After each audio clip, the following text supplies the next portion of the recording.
암호화폐 투자하시는 분들은 굉장히 예전만 하더라도 큰 의미를 부여하지 않았어요. 어. 뭐 CPI라든지 실제로 뭐 롱숏을 하는 선물하시는 분들이 아니라면은 그렇게 큰 의미를 부여하지 않았는데 올해 들어서 점점 이 미증시와의 상관관계가 굉장히 높아지고 있기 때문에 예전처럼 차트만 보시는 분, 뭐 이슈만 보시는 분 아니면 뭐 굉장히 뭐 그렇게 펀더멘털만 보시는 분이 계셨다면 요새는 암호화폐 투자자분들도 다 신경 써 주셔야 돼요. 정말. 맞아요. 사실 정말. 비트코인이 어떻게 보면 반인플레이션과 오. 연관이 있었는데 이제는 거기서 좀 많이 벗어난 것 같습니다. 그렇죠. 예전에는 굉장히 독립적인 개체였다고 한다면 요새는 이슈도 봐야 하고 차트도 봐야 하고 펀더멘털도 봐야 하고 미증시에서 나오는 매크로 경제 지표까지 정말 꼭 보셔야 합니다.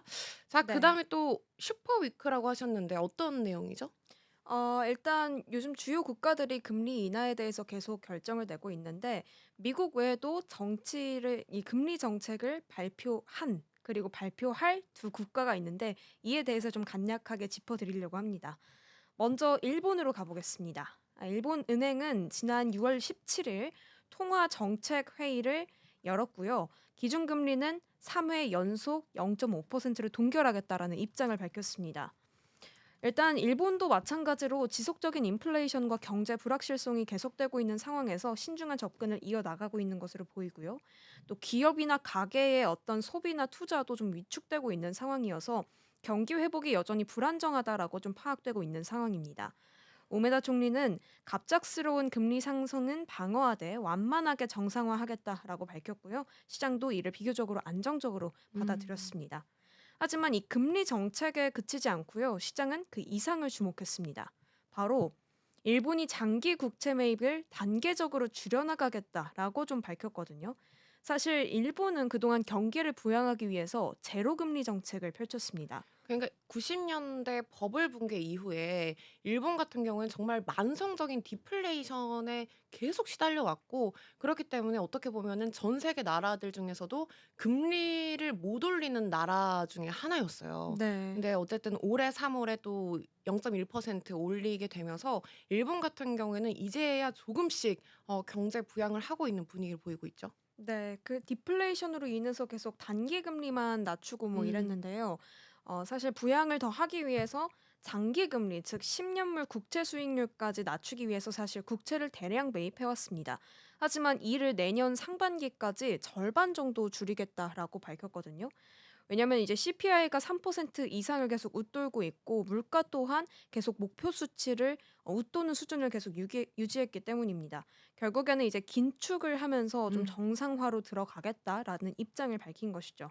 결국 일본은 이제 서서히 좀 제로 금리 시대의 탈출을 시도하고 음. 있는 것 같습니다. 그쵸. 이번에 또 우에다 총재 같은 경우에는 뭐 금리를 올리긴 하겠지만 시장이 정말 놀라지 않을 정도로 "천천히 움직이겠다."라고 했으니까 이제 제로 금리에서 탈출을 하면서 일본이 엔화가 사실 많이 작년에 떨어졌었잖아요. 네. 그래서 일본 여행을 한번 꼭 가고 싶었는데 그때 못 가고.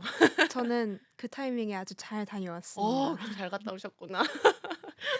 일본은 제로 금리 시대에서 계속 탈출하려는 움직임을 보이고 있고요. 네. 일본에 대한 금리 정책은 또 여기서 마무리를 하고 이제 정책 발표를 할 중국으로 넘어가 보겠습니다. 네. 중국이 이번 주 금요일인가요?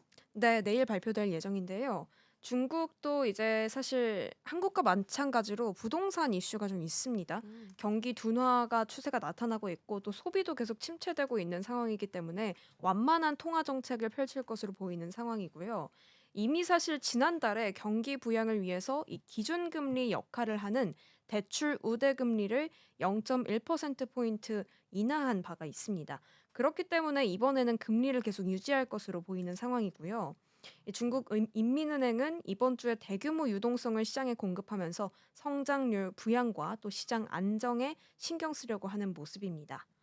이렇게 중국은 아직 발표가 되지 않았기 때문에 예상으로는 동결할 거다 이렇게 좀 음. 예측을 하고 있는 상황이고 이렇게 슈퍼 위크주에 미국과 일본 그리고 중국에 대한 기준금리에 대한 입장을 제가 좀 간략하게 설명을 해드렸습니다. 결국에는 공통점으로 세 국가 모두 변곡점에 있다라고 좀 풀이할 수 있을 것 같고요. 그쵸. 또 한국 같은 경우는 이 세 나라에 많이 영향을 받는 국가다 보니까 이렇게 뭐 예상이긴 하지만 중국까지 기준금리를 동결하게 되면은 다음 달에 펼쳐질 이제 한흥 통화 정책에도 음. 많은 영향을 주게 되겠죠. 동결 릴레이가 계속 펼치게 되면은 뭐 한국도 사실 부동산 리스크와 가계부채 리스크가 좀 있기 때문에 '금리 인하의 속도를 좀 늦추지 않을까.' 하는 예상이 나오고 있는 상황입니다. 네, 말씀 주신 것처럼 중국 같은 경우에는 시장에서 금리 동결 가능성이 굉장히 우세하고, 또 중국 같은 경우에는 지금 뭐 부동산 시장의 침체라든지, 그리고 뭐 디플레이션에 대한 압력을 좀 탈출을 하기 위해서 많은 노력을 하고 있기 때문에 네. 굉장히 신중한 결정을 하게 될 것 같다라는 생각이 듭니다. 지금 일단 중국은 환율 안정이 또 우선시로 하고 있기 때문에 향후 나오는, 또 금요일 이후에 나오는 시장의 분위기까지 한번 정리를 해 드리도록 하겠습니다.